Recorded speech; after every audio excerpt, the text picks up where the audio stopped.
make sure Lynette stays away from the dish racks. If you want to.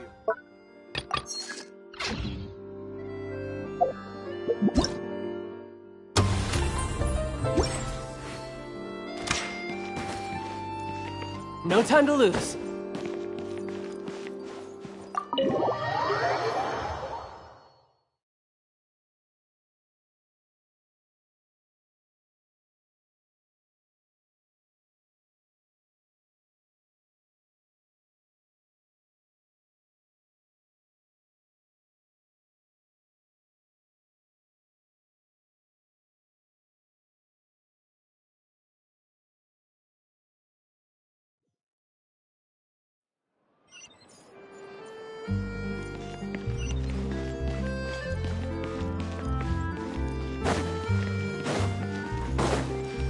No time to lose.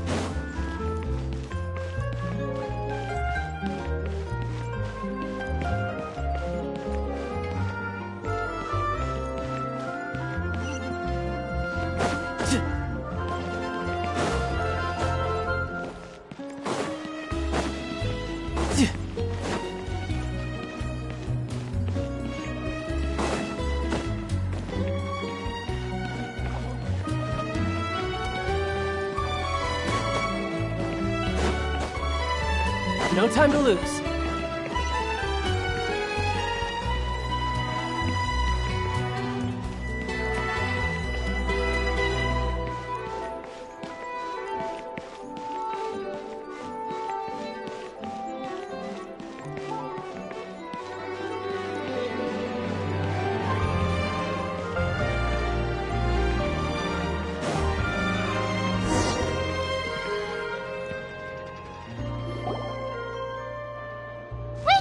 This is where Farina lives. Okay, I'll go knock on the door.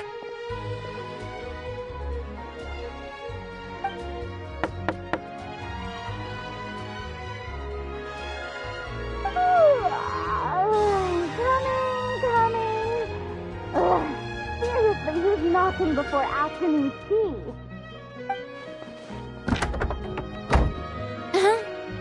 Who are you? Lady Farina, please allow me to introduce myself. I am Xavier, a film director. Hello. Oh, is that the traveler in Paimon I see behind you?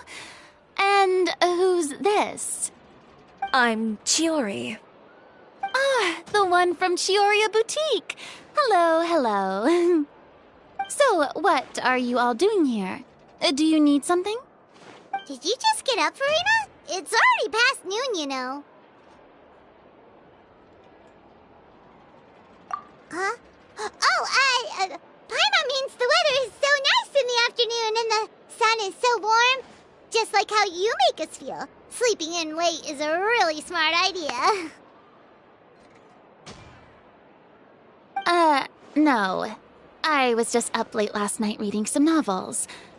What does sleeping in have to do with the weather? This is a small gift we've prepared for you, Lady Farina.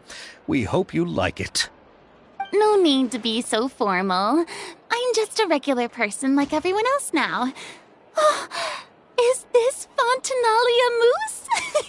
It's one of my favorites. That's great! So, actually, there's something we need your help with.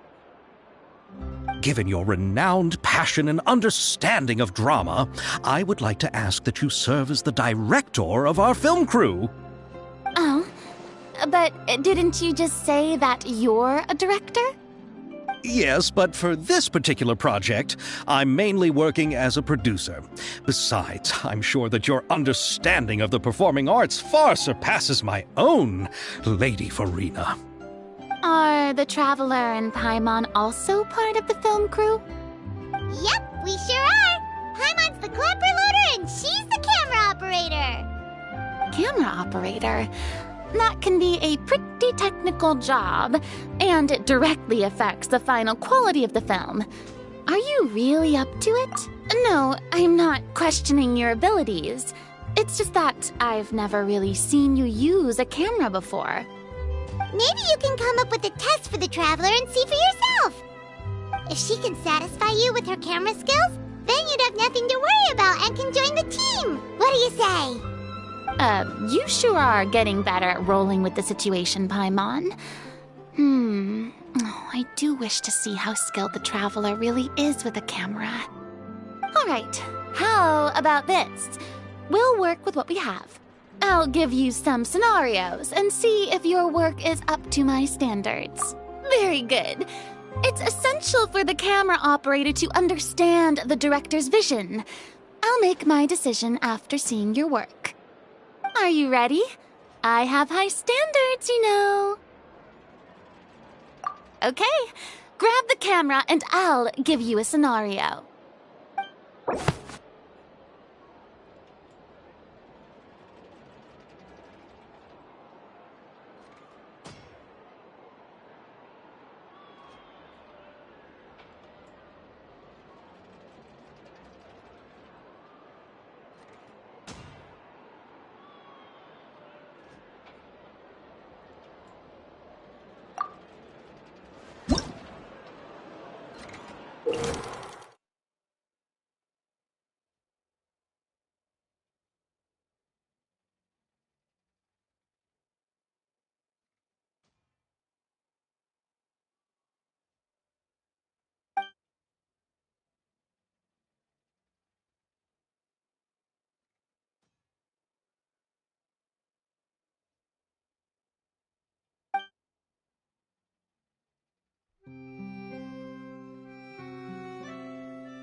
Oh, it appears that you have more skill than I thought. All the shots had a great composition, and I could really feel a connection to the characters and their lines. Yeah! Does that mean you agree to be our director, Farina? Did you think I would agree just like that? After our performance of The Little Oceanid, I've begun to make a name for myself again, you know. In fact, I've already had several troops approach me for the Fontanalia Film Festival. Unfortunately, the scripts were all pretty boring and didn't pique my interest. If others were to find out I agreed to work with you so easily, then, well... Hey, but didn't we have a deal? What else do we need to do to convince you, Farina? Well, what about the pay?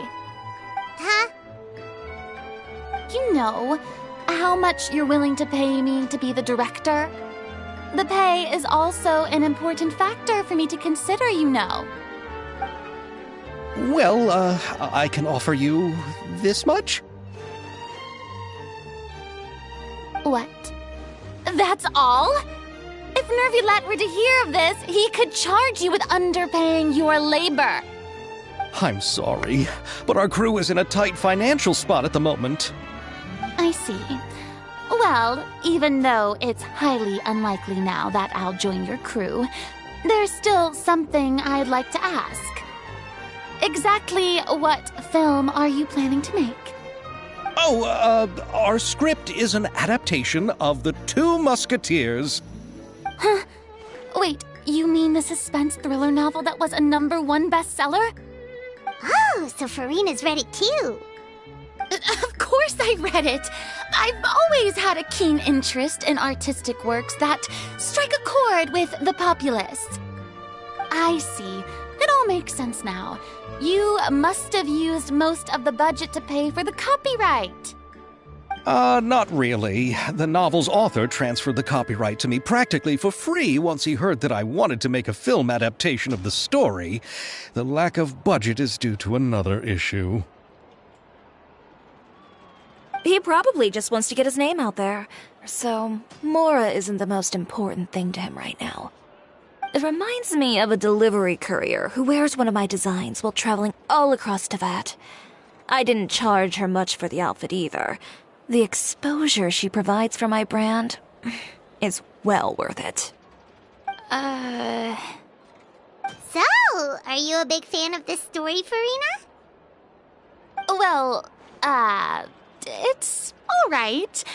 The pacing of the story is good, but the character relationships could use some work. When I was reading it before, I always felt like some things were left on a rather unsatisfactory note. I have high standards, you know. Ahem, Mr. Xavier, if, hypothetically speaking, I agree to be the director, how much freedom would I have in terms of script revisions and creative interpretation? As much freedom as you would need. I wouldn't dare doubt the tastes of Fontaine's greatest star. Good. Then I'm free to alter the script as I see fit. Absolutely, no problem.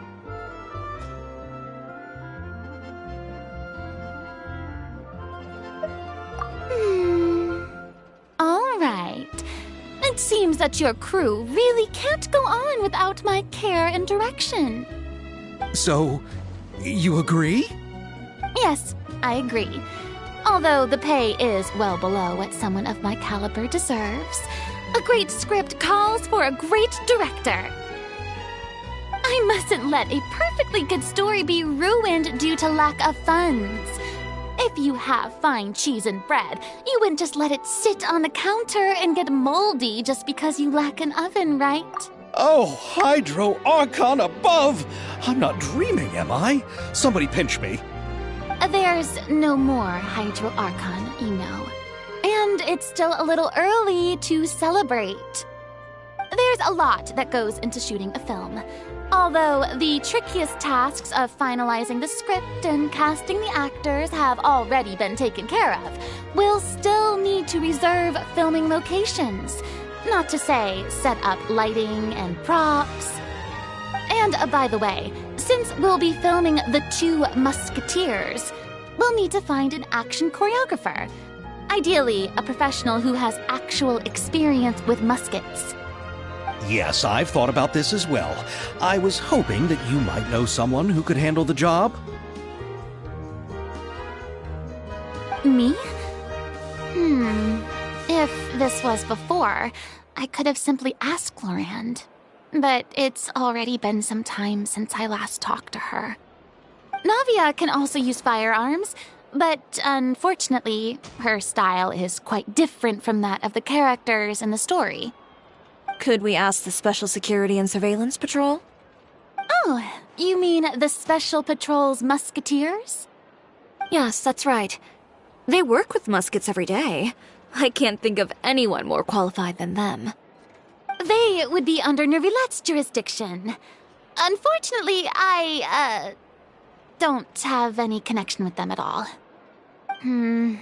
So, in the end, we still have to start by talking to Nervilette. No need to go to all that trouble. I know their Captain Chevreuse.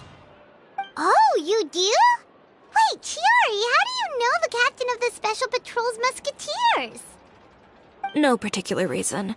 Running a business means dealing with some trouble from time to time, and she's helped me out on a few occasions. In return, I've helped her handle a few situations in which the Special Patrol couldn't get involved directly. So, we've gotten to know each other over time. So you're saying there's been times when the Special Patrol needed a fashion designer to handle a situation? Your work is becoming more and more mysterious. It'd be best to keep it that way. Anyway, enough about that. What do you all think about asking the captain to be our musket action choreographer? She sounds professional enough. She is a captain after all. I have no objections. But I imagine the Special Security and Surveillance Patrol must be busy with their duties. Do you think she'd really have time to help with shooting a film? And then there's the issue of pay. Well, it just so happens that she's also not the kind of person that's just after Mora. As for whether she has time, I'll have to go and ask her first. Then I'll leave that to you. Macaroni's on sale today, so I've got to go. You can just tell me how things went when we discuss tomorrow's plan later. No problem. Having Farina join feels like a big boost to our team. Of course. Just wait until the day of our premiere. You'll witness the true power of my name in these lands. You'll be so glad I agreed to help. I can guarantee that even the standing tickets will be sold out. I'll be sure to ask some people I know to see if they'd be willing to act as extras. Seems like you're finally getting more comfortable with your own reputation now. I didn't ask for the Clapper Loader's commentary, Paimon. Then let's get going. I happen to know where Chevreuse is today. By the way, I'm curious. If my pay is so low, then what about our two lead actors? Didn't they travel here all the way from Inazuma? Actually, they told us that they see the trip as part of a cultural exchange, so they didn't ask for any pay. What? So is every person in Tevat who doesn't want money gathered here to shoot this film? Don't tell me Chiori isn't being paid either. I already knew Xavier from before, and he's also agreed to give my brand some good exposure. It seems the gods have really smiled upon you, Xavier. And that certainly doesn't include me, mind you.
This place is pretty dead. By which I mean, there's nothing to kill.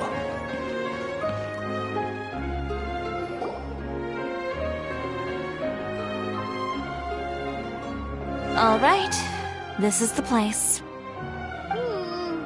But where's the captain? There's hardly anyone around here. She's over there. The one with an eye patch reading in front of the newsstand. Oh, her! Paimon could tell there was something different about her. She seems kinda intimidating. Please wait here for a moment. I'll go fetch her. She's working now, so you might not want to get in her way. Working? But isn't she just standing there and reading a novel? Just trust me. Oh, alright, let's see what happens then. Chiori sure is a mysterious person. She claims just to be a fashion designer, but she knows all these powerful people. The court of Fontaine isn't particularly tolerant of visitors from overseas, so it isn't easy for a foreigner to promote their brand here. Even more so in the competitive world of fashion. Even a local like me just trying to make a film has to face all kinds of challenges. So I can only imagine what Chiori has been through to get where she is today. I'm sure that having more connections has definitely worked in her favor. Reading on the job? Detective novel. One main character? No. Multiple. Branching storylines. I see. How's the plot coming along? One of the main characters is about to make a choice that will affect the rest of his life. I'd wager he's going to make the wrong choice. Any way to speed things up? There's something I need your help with. You know that doesn't depend on me. It all comes down to what the character chooses. Which is exactly why I'm here to help.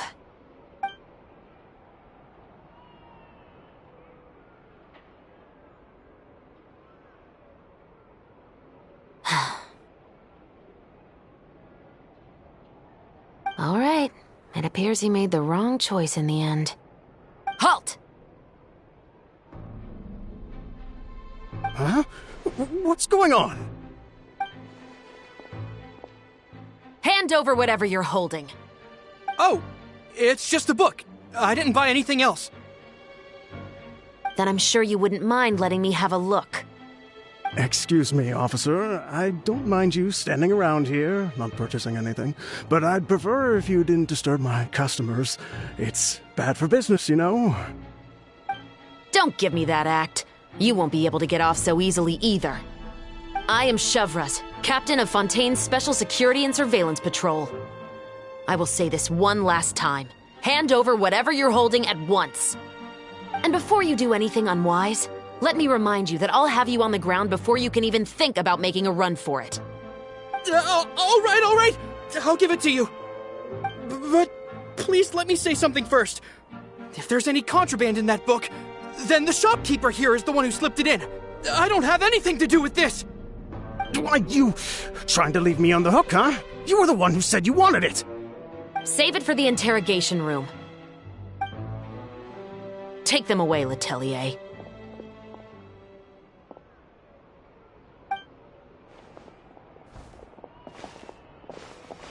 What's going on here? 1 second you're reading a book and the next you're escorting people away. And who are... Oh!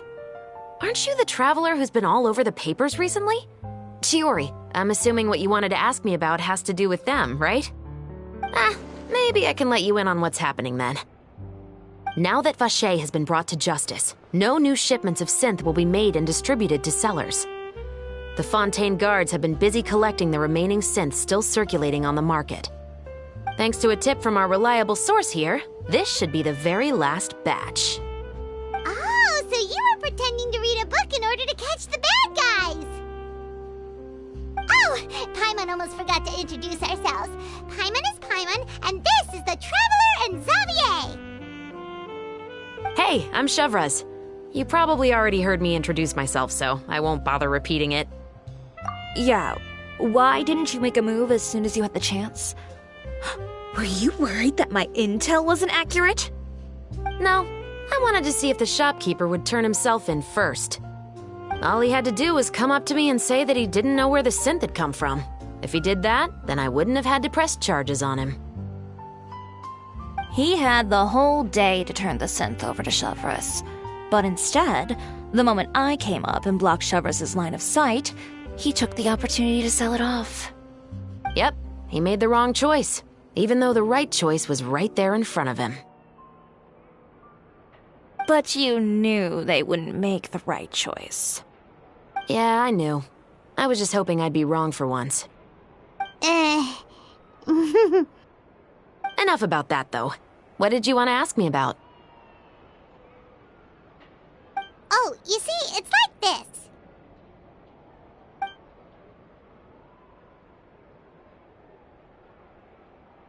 The Two Musketeers. You certainly have a good eye for a story. So what do you need me to do? Just be the action choreographer for the actors?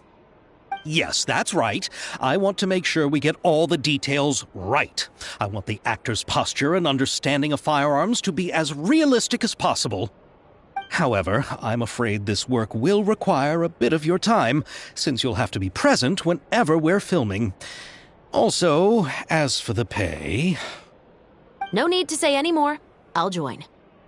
Huh? Just like that?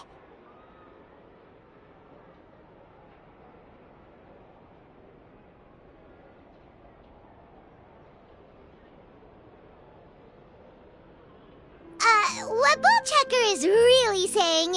Really? You're willing to help us with our humble film project? Sure, it's no big deal. As I said, we've wrapped up our investigation here, so I don't have any other tasks on my plate for the moment. Besides, I personally really like this novel. I even have the collector's edition at home. Stories where justice prevails over evil never get old for me. Then we've got a deal? Yes, I'll see you on set tomorrow. Oh my! I can hardly believe it! I should tell Lady Farina immediately. Oh, and I must tell the prop manager and lighting technician to get everything ready. We start filming tomorrow! Calm down, Xavier. The film is going to take more than just a day to finish. Still, I should also head back now and start preparing the actors' costumes and makeup. Alright, guess that's it for today then. Traveler, Paimon, please stay for a moment. I have something to tell you. Then I'll take Xavier back. Poor thing. He's so excited that he can't even walk straight anymore. I don't want to spend our first day fishing our producer out of the fountain. Yep, see you tomorrow.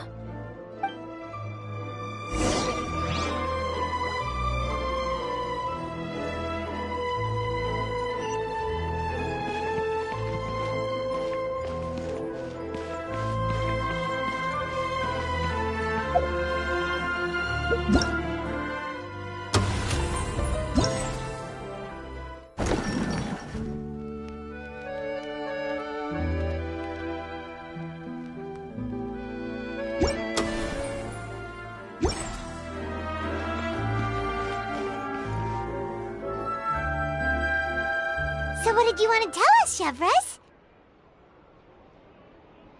Have you read The Two Musketeers? The story is about a pair of children born into the household of a baron and their struggle to survive together and take revenge for their mother. They were raised at the baron's estate, where their mother worked as a maid. The two were illegitimate children that the baron had with the maid, so they were never treated well by anyone. One day, upon returning home, they found their mother had been murdered and left dead on the floor. It was quite evident that the culprits were the other members of the baron's household, who never had any kind words to say to them. However, the baron was able to exert his influence and keep the whole thing under wraps. The mother's death was eventually deemed as a suicide, and there was no chance of bringing her murderers to justice. The two siblings decided to flee and someday avenge their mother. Many years later, members of the baron's family suddenly started turning up dead one after the other, all killed by gunshot. A rainbow rose was found on each of the victims' bodies, being the flower that the kid's mother liked best. The Baron believed that the mother's soul had come to take vengeance on him, so he lived in fear each day. But it was actually those two siblings who had fled all those years ago. They relied on each other to survive and trained day and night, eventually becoming adept musketeers. They used all of their abilities to collect evidence and clues before executing their plan and exacting revenge on the Baron. Their actions let the truth behind their mother's death be known to all. That's quite an exhilarating story. Yep, the Baron got what he deserved for his evil deeds, and justice was able to prevail. It was just the kind of story I enjoy. Oh, so is that why you were so willing to join our crew, Chevroz? You could say it was one of the reasons. Oh, you mean there were other reasons too? I've read the reports about you. Whether it was at the trials or when you lent your hand to resolve our nation's crisis, you've shown that you've got a strong sense of justice, as well as a great mind for deductions. Yes, you're as sharp as I expected. It seems you've experienced many similar situations before. There's been a recent murder case involving muskets. The perpetrator's methods appear to be very similar to what is described in the novel. Huh? Really? But Paimon didn't see anything about that in today's papers. The Marechaussee Phantom hasn't yet released any information to the public because the investigation is currently at a standstill. The murderer is extremely cautious. A murder involving firearms? But not that many people use those in Fontaine, right? Impossible. We perform a routine inspection of our firearms and ammo reserves every day. If one of the weapons had been fired, it would stick out like a sore thumb. Besides, I trust the members of my platoon. However... well, that's all I can disclose about the case today. Huh? What do you mean? I hope you all can go back and get some shut-eye. You can decide tomorrow whether or not you'd like to join the investigation with me. I'm aware this might not be the ideal time to add more to your plate, but the more capable people we have, the better the chances that justice will prevail.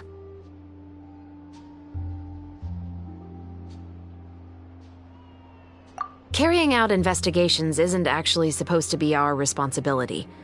Our job is to apprehend the perpetrators. Finding them is really up to the Marechaussee Phantom. You could say I'm taking part in the investigation out of personal interest. I don't want people to see muskets in a negative way, and also, I'm concerned about the similarity between the crimes and the story. You mean they might be connected somehow? I suspect so. Just to make myself clear, this is not an order, nor is it a deal of any kind.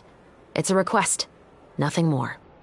If you two have any interest in the case after we finish filming tomorrow and are willing to assist me, then I would be most grateful.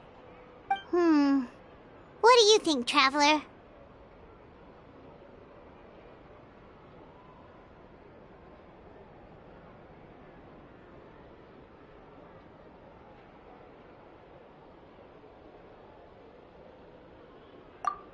You're right. Paimon's getting a little tired, too. We've really been hustling all day. You'd better head back and get some rest. It's good to keep a calm mind, especially when you're about to make an important decision.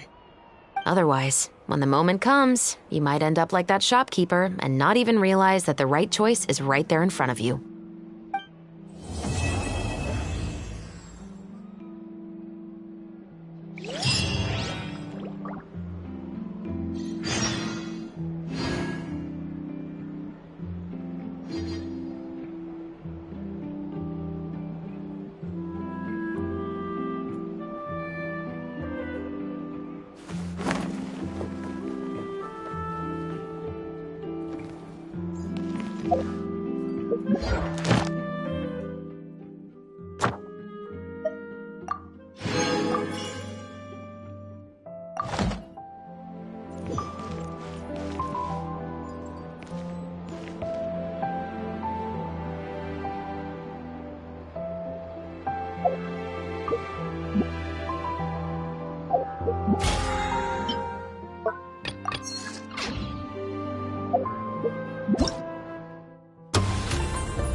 from.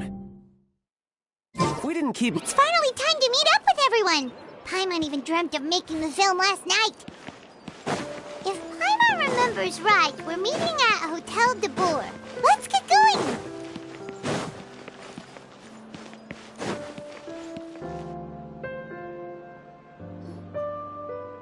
Ayaka! Yoimiya! You're already here! Good morning. Xavier said yesterday afternoon went well. Yeah, and how about you, Ayaka? What were you up to yesterday? After we split up, Ayato went to see Udex Nervillette at the Palais Marmonia.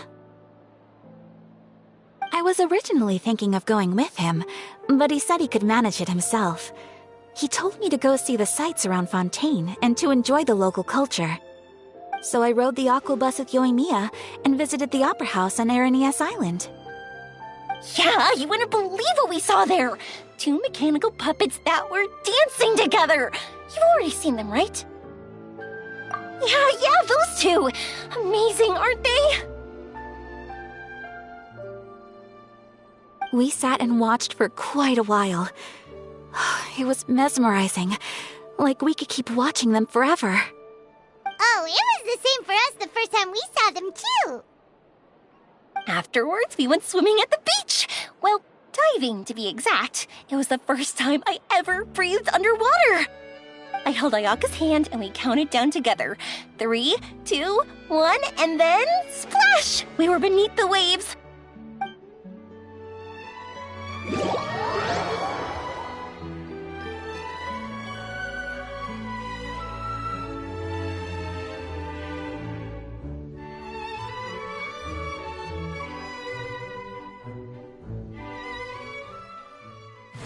At first, I didn't dare to open my mouth. But once I couldn't hold my breath any longer, I decided to take a big breath in. Turns out the water wasn't as salty as I imagined. It didn't really taste like anything at all. Before I knew it, I was breathing like normal down there. It was an amazing feeling. Ayaka said I was too nervous and needed to loosen my grip. She got used to everything way faster than I did. I knew that the Traveler could do it, so I had no doubt we could do it too. That helped me feel at ease as soon as we dove in. The underwater world in Fontaine truly is beautiful. I love seeing the romaritime flowers blossoming underwater, like little candles lighting up the streets at night. Yeah, and there were so many creatures that we've never seen in Inazuma. Like those fish that shimmer like a sword blade. Whoosh! Oh, and those big fish that call when they see people. Ooh. Oh, you mean Hunter's Rays and Blubber Beasts. I just love the name Blubber Beast. Just wait till Pops and the others hear about this. They probably won't believe a word I say.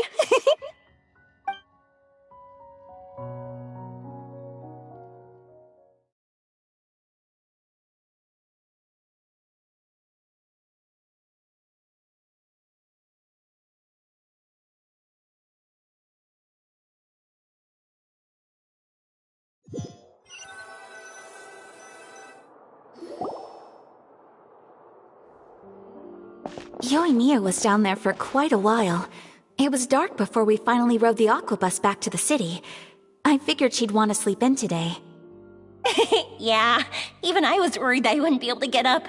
I still felt like I was drifting in the waves when I went to sleep last night. But as soon as I woke up today, I remembered that we'd all be shooting a film together, and I was ready to go. Speaking of the film, where's everybody else? My brother and Xavier were speaking to the restaurant owner about using the place as a filming location. They should be here soon. As for the others, we're here. Please excuse my tardiness. I just finished the Special Patrol's 6-mile morning jog. Wait, 6 miles? I'm so tired.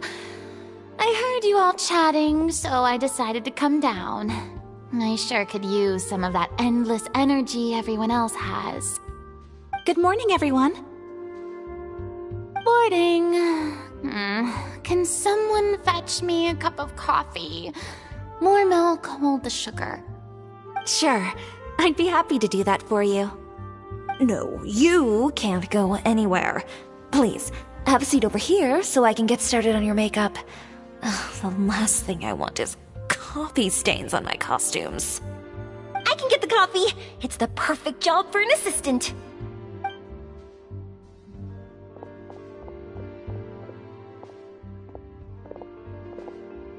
So much energy. Seriously, what's her secret? Oh, Yoimiya's always like that. But you sure look exhausted, Farina. It's because you're not used to waking up so early, huh? Of course not. I spent the whole night reading the novel from cover to cover, marking sections that either need to be omitted or adapted. Wow, Paimon didn't expect you to be so thorough. Well, I was the biggest star in all of Fontaine after all. It takes more than just a pretty face to earn a reputation like that. I know how to get serious when the situation calls for it. I went all out when I was acting as an Archon, so why wouldn't I do the same for my own life? Here's your coffee, Director Farina.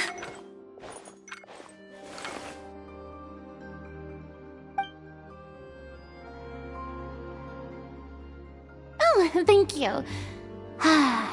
The sound of being called director and the aroma of coffee feels almost as refreshing as hearing the birds chirping in the morning. Oh, it seems everyone has managed to arrive on time. We've reached an agreement with the restaurant owner. We are free to use the second floor to shoot our film. Really? That's great! He is really looking forward to our film, and hopes that providing his restaurant as a filming location will attract more customers. Well then, Mr. Xavier, I'll leave the rest to you. Okay, thanks. First, I'd like to introduce our new members. This is our prop manager, Veronique. She'll be in charge of all the film's props and items. And this is Bonneau, our lighting technician. He'll be in charge of lighting and illumination to set up each scene's atmosphere. Wow, sure feels like we have some real professionals joining the crew now. First of all, please allow me to first express my sincerest gratitude to everyone in the crew. When my investor informed me yesterday that he wouldn't be able to provide the funds, I really thought that this was the nail in the coffin for this film. I had no idea that I'd find so many people willing to help me on such short notice. Thank you. Thank you all from the bottom of my heart. No need to be so cordial, Mr. Xavier. We're all honored to be a part of this. Your works made a profound impression on me when I saw them back in Inazuma. I am sure that someday, this film will be remembered as a prime example of cultural exchange between Fontaine and Inazuma. Yes, the story is the reason I agreed to join. I can't bear to even imagine what this film would look like without the very best director. Anyway, I would like to make a promise to everyone that as the producer of this film, I'll do whatever I can to ensure that everything goes as smoothly as possible. This is not just my film. It also embodies the thoughts and feelings of every person here, as well as the endless effort we are about to pour into it. So, without further ado, The Two Musketeers will officially begin filming now!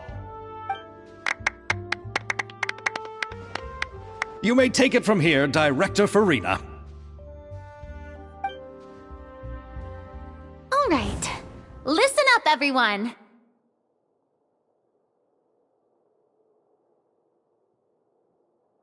The first scene takes place when the two young musketeers are living at the Baron's home, still unaware of all that is about to happen to them. We'll need props and lighting to set the scene.